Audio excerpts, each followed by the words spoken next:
Dear participants, thank you for attending my presentation. First of all, before I start, let me introduce myself for everyone. I'm doctor in pharmaceutical chemistry department in Near East University, Faculty of Pharmacy. And today I would like to talk about our project, which is about synthesis and cytotoxicity evaluation of novel triazolyl-isatin derivatives. Before I start to talk about our project, I would like to give short detail about our faculty. This is our Faculty of Pharmacy, which is in the Near East University, Nicosia in North Cyprus. Here is our campus. There is a nice photograph from our campus. Here is the Near East University Hospital, and this is the Faculty of Medicine next to it.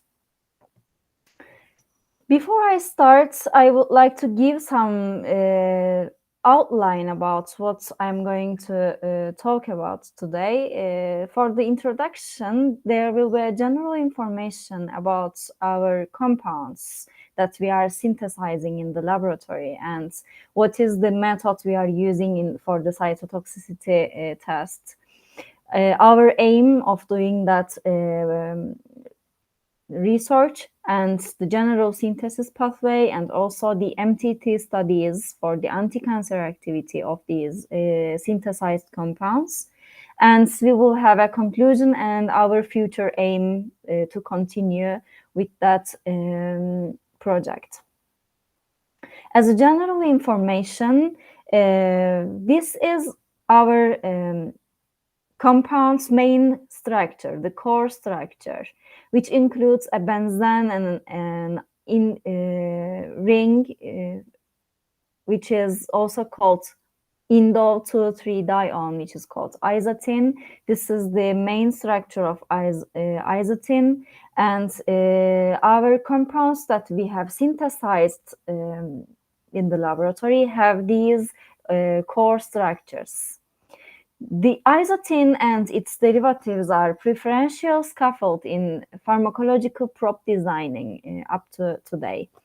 There are some analgesic, anti-inflammatory, antimicrobial, and anticonvulsant activities when we search the literature. Also, some of their derivatives have anti-cancer activity, and their Schiff and Mannish bases of isatin derivatives are shown to have a potential, huge potential to be an anti-cancer agent.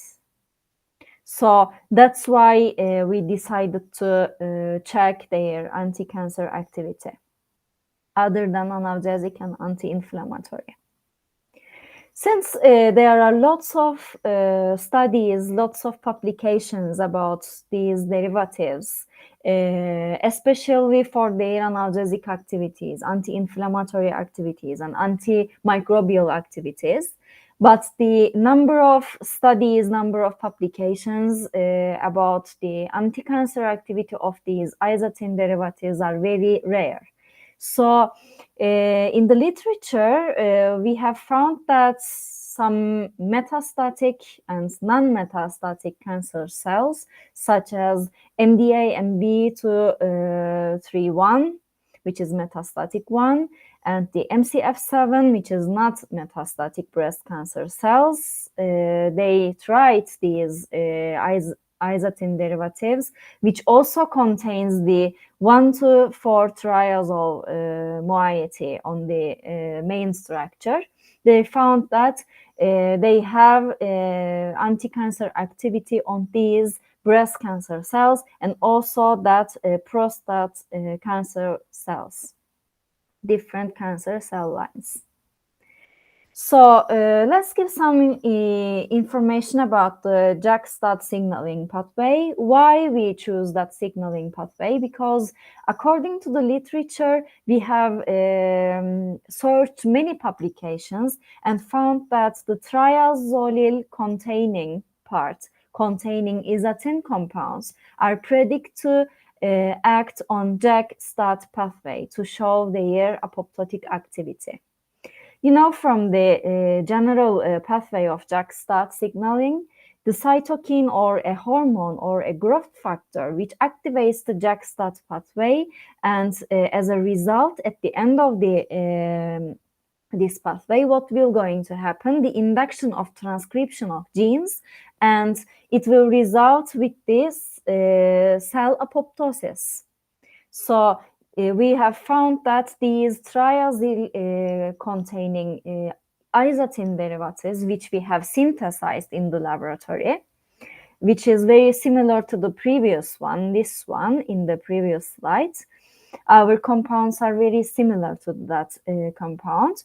They found that they show their activity by acting on that pathway. So we use that signaling pathway for our research. But what is the main aim of doing that research? You know, the T98G is a glioblastoma cell line used in the brain cancer research and drug development. This cell line was derived from 61-year-old human male at first and has a hyperpentaploid chromosome count with a model number ranging from 128 to 132. The cells are not tumorigenic in mice, but do proliferate with proper anchorage in cell culture. So we found that literature about the history about that glioblastoma cell line, and what was our aim in this present work? We synthesized novel triazolyl-isatin derivatives and screened for their cytotoxic activity towards that T98 human glioblastoma cell line. Our results revealed that the presence of an electron withdrawing nitro group at position 5 of the main isatin structure played a significant role in the cytotoxic activity of the synthesized compounds. This is our main synthesis pathway, which starts from the isatin. That fifth position, we have X. It can be hydrogen or a nitro group. So different derivatives of isatins can be your starting material this time. And we have also broma-alkyl bromine compounds.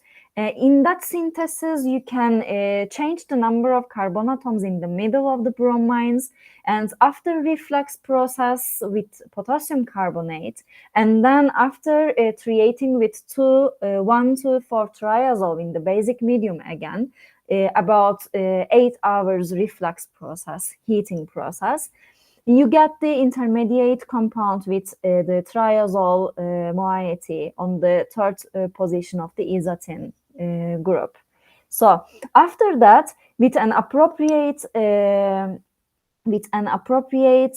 different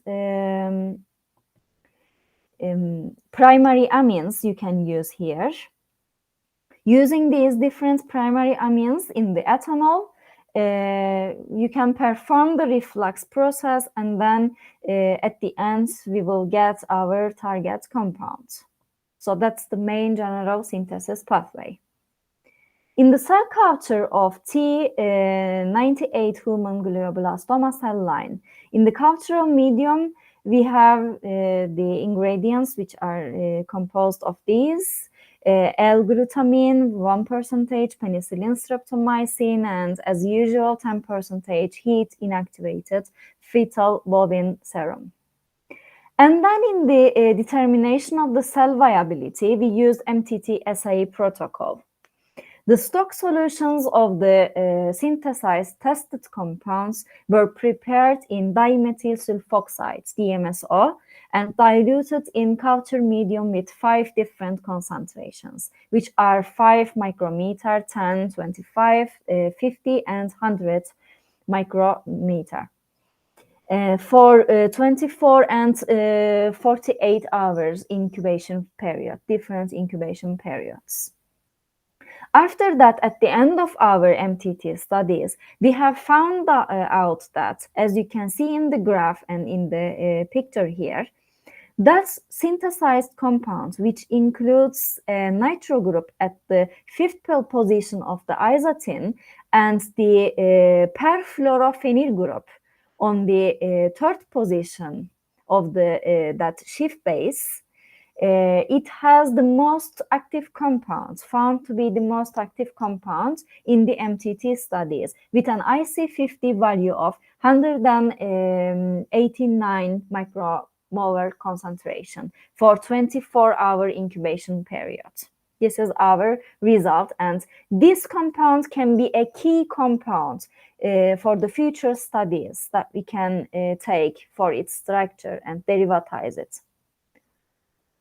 In the conclusion and the future aim, what I'm going to tell you about that, our results showed that the presence of electron withdrawing groups, such as a nitro group, at position 5 of the isatin core structure played a significant role in the cytotoxic activity of the synthesized compounds. You can see here. So an electron withdrawing group in the drug design process on the isatin compounds, we should put, instead of X, an electron withdrawing group such as a nitro group at position 5 and test for the cytotoxic activity. We believe that this has some effects on the structure activity relationship of these compounds.